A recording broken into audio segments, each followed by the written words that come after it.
Yo, what's up guys? For today's video ay nandito kami ngayon ni Kumare sa libingan ng mga patay. Oo mga kumpare, dinala ko dito si Kumare guys kasi alam nyo naman, patay na patay sa akin si Kumare. Maaga kaming dumalaw sa mama niya guys kasi para hindi pa masyadong siksikan ng mga tao. Alam nyo naman, kapag November 1, maraming tao at siksikan. Pagdating nga namin dyan ay may lumapit sa amin. Tinanong kami kung magpapalinis daw kami ng puntod at magpapapintura. At alam nyo kung anong sagot ko? No need, it's already done. What? Ano daw? Naks English, bahala kayo kung hindi nyo naintindihan. Minsan na lang ang mag-English ang tao, pinagtatawanan nyo pa. Nagtirik din kami ng kandila ni Kumare dyan guys. At syempre dahil sa isang sementeryo lang naman nakalibing ang mama ni Kumare at ang lolo ko, kaya naman sunod namin pinuntahan ang puntod ng lolo ko. Medyo nahirapan pa nga ako magsindi ng kandila dyan. Paano naman kasi parang hinihipan ng lolo ko yung apoy.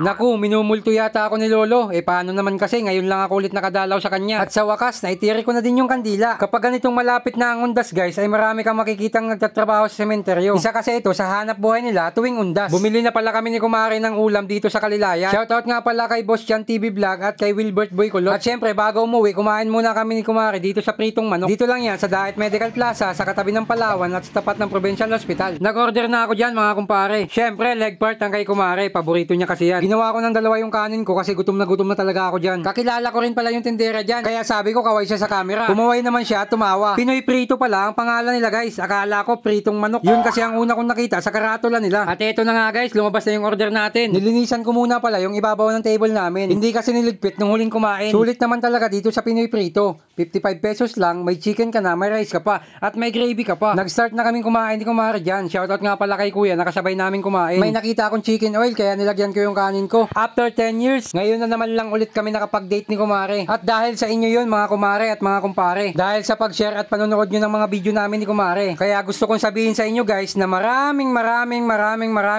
salamat.